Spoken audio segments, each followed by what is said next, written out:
Hello everyone, welcome to the commerce achiever platform. आज के session से हम डिस्कस करेंगे जब एम्प्लॉयर ट्रांसफ़र कर रहा है कोई मूवेबल एसेट एम्प्लॉय को, तो उस केस में इनकम अंडर हेड सैलरी के अंदर क्या इनकम टैक्स का ट्रीटमेंट होगा। आज इस सेशन में डिटेल में कवर अप करेंगे। कंटेंट हिंदी और इंग्लिश दोनों मीडियम में अवेलेबल है।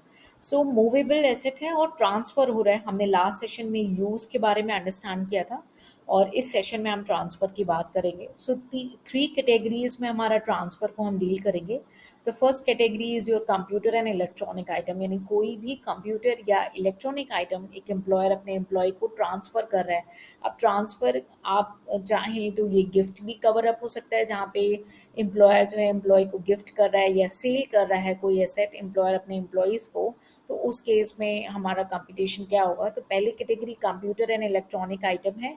तो इस केस में जो हमारी taxable value of the perquisite होगी वो आपकी आएगी, जो आपकी कॉस्ट ऑफ एसेट है उसमें से आप रिड्यूस करेंगे depreciation which is 50% under W D V method, और जो आपकी डब्ल्यू डी वी वैल्यू आएगी वो आपकी टैक्सेबल होगी।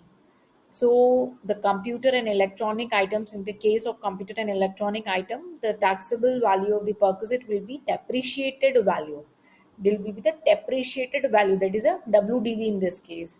Depreciation is computed at the rate of 50% on WDV for each completed year of usage. It is very important to take care कि आपको complete each year of the usage को taken care करना है, यानी पूरे साल को काउंट डाउन करना है। यानी अगर कोई 10 मंथ्स है 11 मंथ्स है तो उसको राउंड ऑफ करके 1 ईयर ले जाएंगे।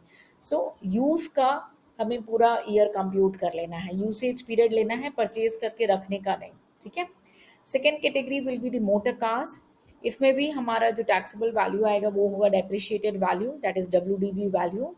ठीक है। और कैसे कंप्यूट करेंगे, जो भी आपके कॉस्ट ऑफ एसेट है उसमें से आप डेप्रिसिएशन रिड्यूस करते जाएंगे 20% each year under WDV method. And I believe आपको क्लियर होगा WDV मैथड होता क्या है। ठीक है। सो जो आपकी डेप्रिसिएशन वैल्यू आएगी वो हो जाएगी आपकी taxable value of the perquisite in case of motor car. So difference is आपके कंप्यूटर एंड इलेक्ट्रॉनिक आइटम में 50% है एंड आपके मोटर कार में 20% है। इन इस केस में भी हम WDV मैथड अप्लाई कर रहे हैं और each completed year of service आपको लेना है, each completed year of usage को माइंड में रखना है। The third category will be any other asset, that means other than your computer and electronic and motor car.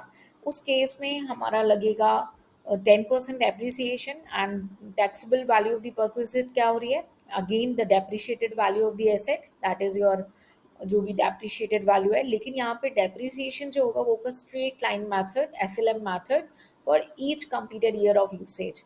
So the common is each completed of usage in all the three cases. However, the WDV method is in case of motor car and computer and electronic. However, in other asset it will be the straight line method. So taxable value of the perquisite क्या होगा, आपकी जो cost of asset है उसमें हम depreciation 10% deduct करेंगे। ठीक है। और बैलेंस आपकी डेप्रिशिएटेड वैल्यू होगी which will be taxable as perquisite. But अगर एम्प्लॉय से कुछ रिकवरी की उस केस में, तो जो भी आपकी WDV मैथड आया है, जो वैल्यू आई है या स्ट्रेट लाइन वैल्यू आई है, उसमें से आप रिकवरी को रिड्यूस करेंगे and balance will be taxable. So where the employee is paying any amount in respect of such asset, the amount so paid shall be deducted from the value of perquisite determined above. ठीक है। So three categories में we will divide our discussion. I'm not going to take this session lengthy unnecessary. जहाँ पे shortcut हो सकता है वहाँ पे आपका टाइम सेविंग करेंगे और कॉन्सेप्ट को अंडरस्टैंड करके प्रोविजन को माइंड में सेटल करेंगे। ठीक है। सो कंप्यूटर एंड इलेक्ट्रॉनिक है हमारा पहला कैटेगरी। तो आप देख सकते हैं जो भी कॉस्ट प्राइस होगा and we will reduce 50% depreciation for each completed year of usage. ये ध्यान रखना है, each completed year of usage आपको माइंड में रखना है अंडर WDV मैथड। तो आपकी जो WDV वैल्यू आ जाएगी उसमें से आप लेस करेंगे amount recovered from employ and balance will be taxable purpose.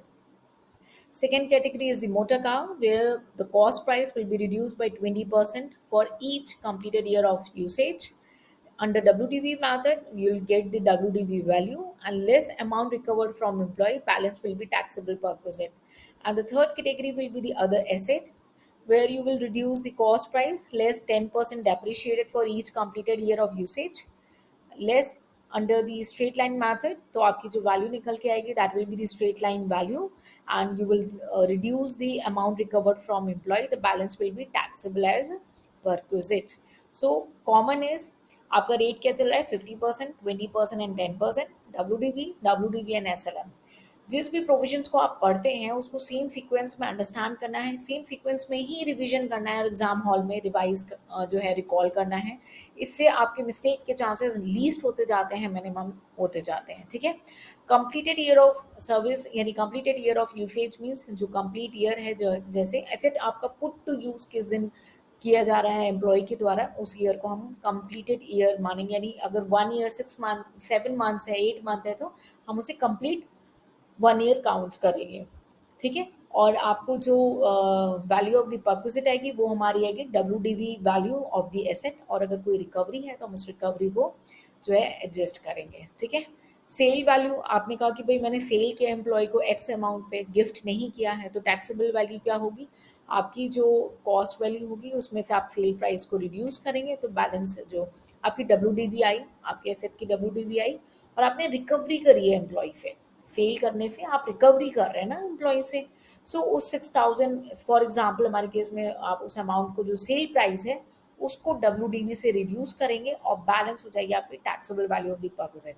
So sale value एक तरीके से आपने एम्प्लॉय से रिकवरी करी है, राइट। और अगर आपने गिफ्ट किया तो आपने कोई भी रिकवरी नहीं करी होगी, ठीक है। सो आई बिलीव आज के सेशन में आपको एक कॉन्सेप्ट क्लियर हो चुका हो। कंटेंट आप देख सकते हैं, आपको हिंदी और इंग्लिश दोनों ही मीडियम में अवेलेबल है। बहुत ही थिन लाइन पॉइंटर्स मैंने आज इस सेशन में आपको बताया, like completed year of service, WDV, SLM method, और उसके बाद हमने ये भी डिस्कस किया कि अगर सेल प्रोसीड हुआ तो आप, हो सकता है आप रट के जा रहे हो तो आप कंफ्यूज हो जाओ, तो भाई कहीं ना कहीं वो अमाउंट्स रिकवर करिए आपने एम्प्लॉय से, जो आपको रिड्यूस करनी होगी, और बैलेंस अमाउंट आपकी taxable value of the perquisite हो जाएगी, ठीक है। सो आई बिलीव आपको इस सेशन से कुछ बेनिफिट मिला हो, so stay connected and take maximum benefit of all the sessions. See you in the next sessions to learn new thing. Till then, take care. Bye bye and Jai Hind.